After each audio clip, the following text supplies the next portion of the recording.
Assalamualaikum warahmatullahi wabarakatuh.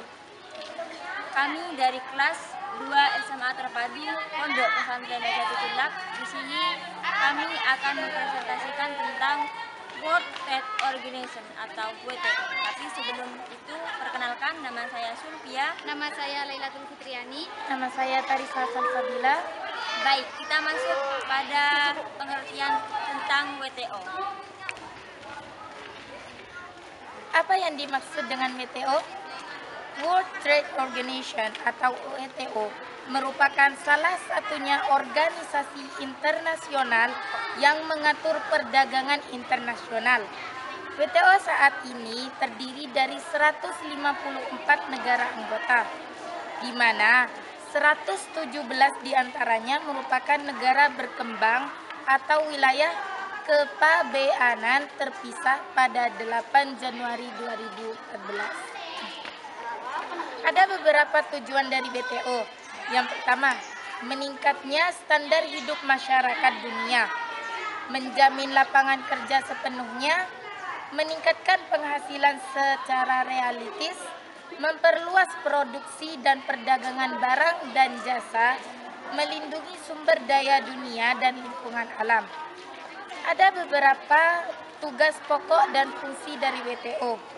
Yang pertama, mengelola perjanjian perdagangan internasional, menjadi forum untuk mengosiasi perdagangan internasional, menangani sengketa perdagangan internasional, mengawasi berjalannya kebijakan perdagangan nasional, memberi bantuan teknis dan pelatihan untuk negara berkembang, dan melakukan kerjasama dengan organisasi internasional lainnya seperti IMF dan Bank Dunia. Lalu selanjutnya, apa sih keuntungan Indonesia bergabung dengan WTO? Selama bergabung dengan WTO, Indonesia mendapat beberapa keuntungan seperti perlindungan dari kecurangan perdagangan, dumping dan diskriminasi kebijakan. Namun di sisi lain, banyak perusahaan asing multinasional yang menguasai sektor-sektor perdagangan strategis seperti air, pangan, busana dan sebagainya. Lalu, apa kerugian yang Indonesia dapatkan dari bergabung dari WTO? Bergabungnya Indonesia dalam WTO itu juga memberikan dampak negatif, yaitu industri Indonesia kalah saing dengan industri negara maju dalam konteks perdagangan internasional. Lalu, munculnya ketergantungan terhadap produk-produk negara maju. Lalu yang ketiga, apa pengaruh WTO dalam perdagangan internasional? WTO memiliki tujuan penting, yaitu mendorong arus perdagangan antar negara dengan mengurangi dan menghapus berbagai hambatan yang dapat mengganggu kelancaran arus perdagangan barang dan jasa. Memfasilitasi perundingan dengan menyediakan forum negosiasi yang lebih permanen dan penyelesaian sengketa dagang antar negara. Kita lanjut pada fungsi WTO. Fungsi WTO bagi negara berkembang ada 3. Yang pertama, sebagai suatu perangkat ketentuan atau aturan multilateral yang mengatur tindak tanduk perdagangan. Lalu yang kedua, apa sih fungsi WTO tersebut? Kedua adalah sebagai suatu forum atau wadah perundingan perdagangan. Sedangkan yang ketiga adalah sebagai suatu pengadilan dalam internasional. Lalu, kapan sih Indonesia bergabung dengan WTO? Jadi, Indonesia tersebut berpartisipasi dalam berbagai organisasi internasional sebagai bukti eksistensi Indonesia dalam sistem internasional. Salah satu organisasi tersebut adalah World Trade Organization atau WTO. Indonesia bergabung menjadi anggota WTO sejak 1 Januari 1995. Jadi, fungsi WTO memiliki 3 fungsi yang dapat kita ketahui. Adapun manfaat bergabung dengan organisasi WTO antara lain, yang pertama, mendorong terciptanya perdamaian.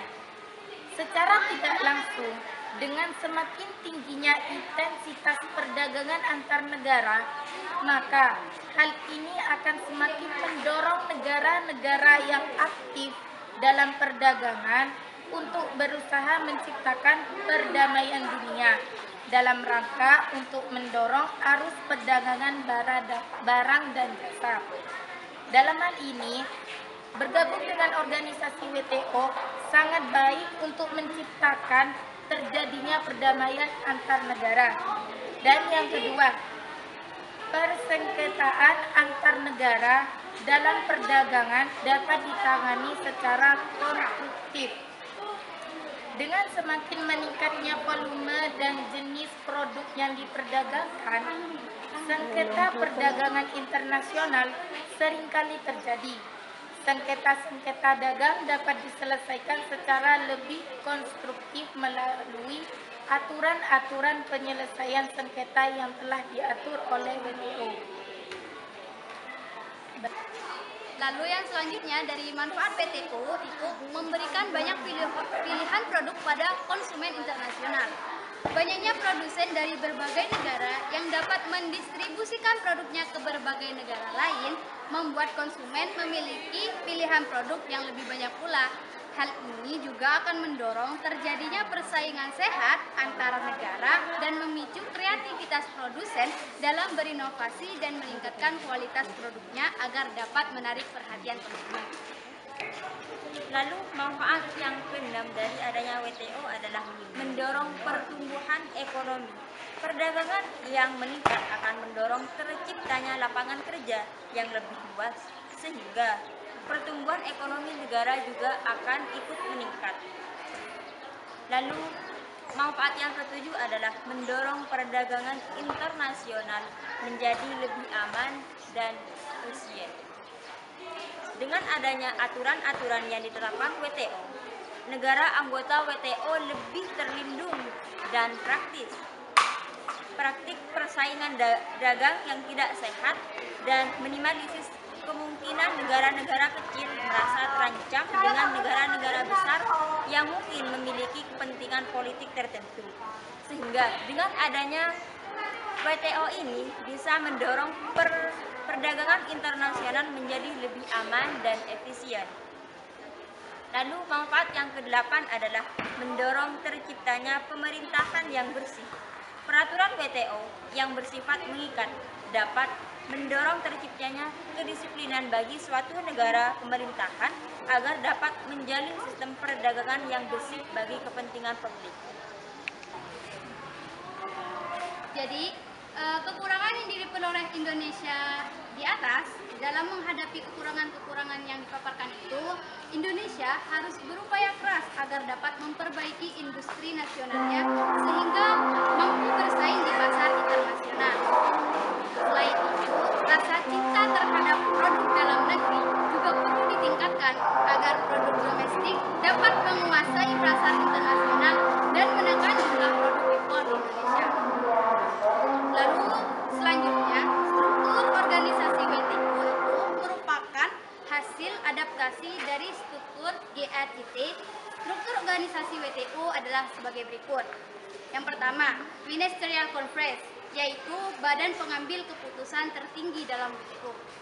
Lalu yang kedua, General Council, yaitu badan yang terdiri dari delegasi negara anggota WTO. Lalu selanjutnya, Dewan Perdagangan Barang, yaitu badan yang mengawasi pelaksanaan perdagangan barang internasional.